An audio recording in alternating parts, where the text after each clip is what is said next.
नमस्कार प्यारे बच्चों, मैं गजानंद आपके सामाजिक विषय का विषय अध्यापक आज आपके साथ नाजीवाद और हिटलर का उदय, जो कि हमारे इतिहास के अध्याय 3 है, उसके दूसरे भाग की चर्चा करेंगे। क्योंकि पहले भाग में हम लोग इसकी चर्चा कर चुके हैं। ये आपका जो अपने डिपार्टमेंट से आपको सहायक सामग्री मिलती है, उस सहायक सामग्री का ही मटेरियल है, उसी की विषय वस्तु है। इसलिए अपने को कोई और किताब खरीदने की आवश्यकता नहीं है, उसी पुस्तक में से आप ये सब चीज़ें कर सकते हैं। आज जो हम शुरू करेंगे नाज़ी जर्मनी में युवाओं की स्थिति। यहाँ से हम इसको शुरू करने वाले हैं। तो नाज़ी जर्मनी में युवाओं की कैसी स्थिति थी, क्या उनसे जर्मनी के जो नाज़ी पार्टी के लोग थे उनकी अपेक्षाएं थी, और कैसा उनसे व्यवहार ऐसा सरकार की ओर से अपेक्षित था, उसके बारे में आगे हम चर्चा करेंगे। तो पहले पॉइंट में बताया गया है कि जर्मन और यहूदी जो एक प्रमुख वहाँ नस्लों के लोग रहते थे, तो जर्मन और यहूदी के बच्चे आपस में एक साथ नहीं बैठ सकते थे, मतलब उनको साथ में बैठने पर मनाही थी। जिप्सियों शारीरिक रूप से अक्षम तथा यहूदियों को स्कूल से निकाल दिया गया। मतलब कि ऐसे लोग जो नाज़ी जर्मनी की कल्पना में फिट नहीं बैठते थे, जो नाज़ी जर्मनी को अच्छे नहीं लगते थे, यहूदियों को तो निकाला ही गया, साथ साथ ऐसे जर्मनी के लोग जो उनके अपने थे परंतु अक्षम थे शारीरिक रूप से, जिनको आज के हम लोग दिव्यांग कहते हैं, हैंडीकैप कहते हैं, ऐसे लोगों को उन्होंने स्कूल से निकाल दिया। उनको लगता था कि ये लोग अपने देश के लिए, जर्मनी के लिए ज़्यादा उपयोगी नहीं है। तीसरे पॉइंट में बताया गया है कि स्कूली पाठ्य पुस्तक को फिर से लिखा गया। जो चलता हुआ पाठ्यक्रम था उन किताबों को फिर से लिखा गया और उसमें नस्लीय भेदभाव को बढ़ावा दिया गया। नस्लीय भेदभाव मतलब केवल जो नाज़ी जर्मनी के अंदर जिनको वो लोग अपने आप को आर्य कहते थे, उन लोगों को ही केवल महत्व दिया गया। वही अच्छे हैं, वही शासन करने के योग्य हैं, वही सब पर शासन कर सकते हैं। इस प्रकार की भावनाओं से भरे हुए पाठ्यक्रम को लिखा गया। 10 साल की उम्र के बच्चों को युगफोंक में दाखिल करा दिया जाता था। युगफोंक क्या था? जो नाज़ियों का एक युवा संगठन था। और जो बच्चे 14 साल की उम्र में हो जाते थे, उन सभी लड़कों को हिटलर यूथ की सदस्यता अनिवार्य कर दी गई थी। मतलब 14 साल के सभी जर्मनी के बच्चों को, जो यहूदी नहीं थे और विकलांग नहीं थे, ऐसे बच्चों को हिटलर यूथ की सदस्यता दिलवाई जाती थी अनिवार्य रूप से। अब यहाँ युवाओं की स्थिति तो हमने देख ली कि मजबूरी में सही, चाहे जैसे हो, उनको हिटलर की नीतियों का पालन करना ही पड़ता था। जो पालन नहीं करेगा तो उसके साथ में दुर्व्यवहार होगा। तो अब यहाँ अगला पॉइंट हमारा शुरू होता है महिलाओं की स्थिति। तो जैसी युवाओं की स्थिति ज़बरदस्ती वाली थी, उसी प्रकार की महिलाओं की स्थिति भी जर्मनी में थी। महिलाओं को, लड़कियां जो थी, उनको अच्छी माँ और शुद्ध रक्त वाले बच्चों को जन्म देना उनका प्रथम कर्तव्य बताया जाता था। मतलब कि ऐसी महिलाओं से अपेक्षा की जाती थी कि वे नाज़ी पुरुषों से, जर्मनी के पुरुषों से ही विवाह करेंगी, यहूदियों से विवाह नहीं करेंगी, और उनसे जो होने वाली संतान बिल्कुल वो शुद्ध रक्त वाली होंगी, बिल्कुल प्योर ब्लड वाले होंगे, जो प्योरली नाज़ी होंगे, आर्य होंगे। और उनकी शुद्धता को बनाए रखने के लिए उनसे अपेक्षा थी कि वो यहूदियों से दूर रहें। बच्चों का नाज़ी मूल्य मान्यताओं को शिक्षा देने का दायित्व भी उन्हीं को सौंपा गया कि जो उस जर्मनी की मूल मान्यताएं थी, उन मान्यताओं की शिक्षा देना माताओं का ऐसा कर्तव्य बताया गया। 1933 में हिटलर ने कहा कि मेरे राज्य की सबसे महत्वपूर्ण नागरिक माँ है। मतलब कि उसने महिलाओं को एक प्रकार से ये सब करने के लिए प्रेरित किया भावनात्मक रूप से। और नस्ली तौर पर वांछित बच्चों को जन्म देने वाली माताओं को, मतलब ऐसी माताएं जिनके जो पति थे वो नाज़ी ही थे, जर्मनी के लोग ही थे, यहूदी नहीं थे, ऐसे पुरुषों से जब बच्चे पैदा महिलाएं होती थी, उनके बच्चों को विशेष सुविधाएं मिलती थी। महिलाओं को दुकानों में ज़्यादा छूट मिलती थी, थिएटर मतलब सिनेमा घर में छूट मिलती थी, रेलगाड़ी में सस्ते टिकट मिलते थे। ज़्यादा बच्चे जो पैदा करती वाली माताएं थी, उनको सोने, चांदी और कांसे के सिक्के दिए जाते थे। मतलब कि बच्चे ज़्यादा पैदा करें, ऐसा इस महिलाओं से उस समय अपेक्षा थी जर्मनी के नाज़ीवाद की।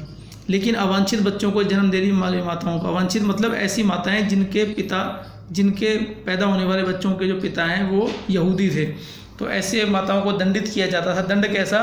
तो ऐसा मानते थे कि वो उनके आचार संहिता का उन्होंने उल्लंघन किया है, कोड ऑफ कंडक्ट का उल्लंघन किया है, तो उन्हें गंजा करके मुंह पे काली पोत के पूरे समाज में घुमाया जाता था। उन्हें जेल में भी डाला जाता था। उस नागरिक सम्मान और उनके पति व परिवार भी छीन लिए जाते थे।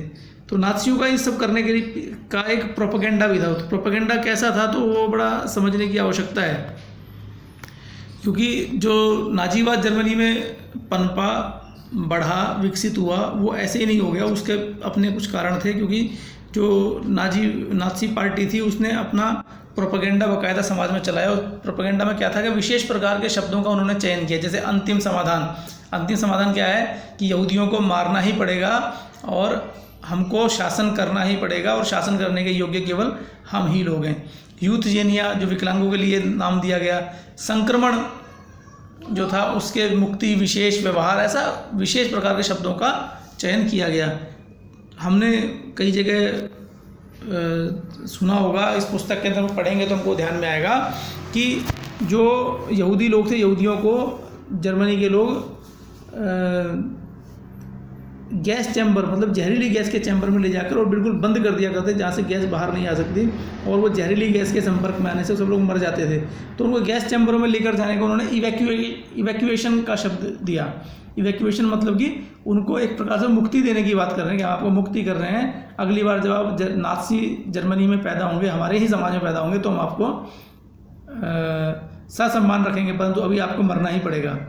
तो नाज़ी विचारों को फैलाने के लिए तस्वीरों, फिल्मों, रेडियो, पोस्टरों, आकर्षक नारों और इश्तहारी पर्चों का भी ऐसा इस्तेमाल किया गया। पोस्टर जो लगाए जाते थे, उन पोस्टरों में दुश्मनों को शैतान के रूप में दिखाया जाता था और उनसे उन्हें नाज़ी ही बचा सकते हैं, ऐसी छवि पेश की जाती थी। सितंबर 1939 में पोलैंड पर जर्मनी के आक्रमण के साथ द्वितीय विश्व युद्ध शुरू हुआ। तो 1939 में सितंबर महीने में दूसरा विश्व युद्ध दुनिया में शुरू हुआ, और शुरू करने वाला कौन था? वो भी जर्मनी ने पोलैंड पर सितंबर 1939 में आक्रमण किया और इससे दूसरा विश्व युद्ध प्रारंभ हुआ। तो सितंबर 1940 में जर्मनी, इटली और जापान, उसी महीने में जर्मनी, इटली और जापान ने एक त्रिपक्षीय समझौते पर हस्ताक्षर किए और इन तीनों ने एक दूसरे की मदद करने की सैनिक रूप से ऐसी आपस में सहमति प्रकट की। तो उस समझौते के बाद ये सब अपने आप को बहुत ज़्यादा ऐसा ताकतवर शक्ति के रूप में मानने लगे और इनको लगता था कि शायद दुनिया के अंदर हम लोग ही राज करेंगे। तो उस समय इन सबको धुरी शक्तियाँ कहा गया। इनके जो विपक्ष में थे, इनके सामने जो शक्तियाँ जिनसे इनका मुकाबला था, वो शक्तियाँ थी मित्र शक्तियाँ। तो मित्र शक्तियों में फ्रांस, ब्रिटेन, रूस, ये तीन प्रमुख थे। बाद में यूएसए मतलब संयुक्त राष्ट्र अमेरिका, वो भी संयुक्त राज्य अमेरिका भी इस गुट में शामिल बाद में हो गया थे। 4 देश मिला करके वो हुए। अगस्त 1945 में अमेरिका ने जापान के 2 शहर हिरोशिमा और नागासाकी, इन पर परमाणु बम से हमला कर दिया और उस हमले के बाद जापान की कमर टूट गई और आखिरकार जापान को अपने घुटने टेकने पड़े, अपनी हार स्वीकार करनी पड़ी। और उसके हारने के बाद बाकी जो 2 देश थे, इटली और जर्मनी, उनकी भी हिम्मत नहीं थी कि वो युद्ध कर सकें। इस तरीके से 1945 में द्वितीय विश्व युद्ध का अंत हुआ, जिसमें जर्मनी और उसके साथ से ध्रुव शक्तियाँ, उनकी हार हुई और मित्र राष्ट्रों की विजय हुई। इस प्रकार हमने आज अपना ये जो पाठ है नाजीवाद और हिटलर का उदय, ये पूरा कर लिया है। सहायक सामग्री में से किया है। आपको जो अपनी एनसीईआरटी की किताब में दिया हुआ पाठ है, वो पूरा पाठ पढ़ना है, क्योंकि अभी इसमें केवल मुख्य बातें हैं, उनका विस्तार जो है वो उस पुस्तक में दिया गया है। आप वहाँ से विस्तार से पढ़िए ताकि बातें और अच्छे समझ में आ जाए। और इस पाठ के जो 1 नंबर वाले और 3 नंबर वाले जो प्रश्न नीचे दिए गए हैं, इनको अपनी नोटबुक में उतारना है, क्योंकि उत्तर साथ साथ दिए गए हैं। आपको कोई गाइड, कुंजी आदि की आवश्यकता नहीं है। बिना उसके भी आप अपना ये काम कर सकते हैं। तो इसलिए हमारे, क्योंकि पता है कि पक्के पेपर जब हमारे होंगे उसमें 20 नंबर MCQ मतलब 1 नंबर वाले आएंगे। तो इसलिए 1 नंबर वाला प्रश्न कहाँ से आ जाए पता नहीं, इसलिए सभी 1 नंबर वाले प्रश्नों को करना और 3 और 5 नंबर वाले भी सारे करने हैं। और साथ ही साथ इन प्रश्नों को धीरे धीरे याद करना भी शुरू कर दीजिए, ताकि बाद में हमारे ऊपर किसी प्रकार का दबाव ना आए। तो ठीक है बच्चों, आप लोग घर रहिए, स्वस्थ रहिए, अपने स्वास्थ्य का ध्यान रखिए, परिवार जो बात कहता है उसका पालन कीजिए, और जो यहाँ स्कूल में बातें बताई जाती हैं उन बातों का पालन कीजिए। Happy learning, keep learning. धन्यवाद।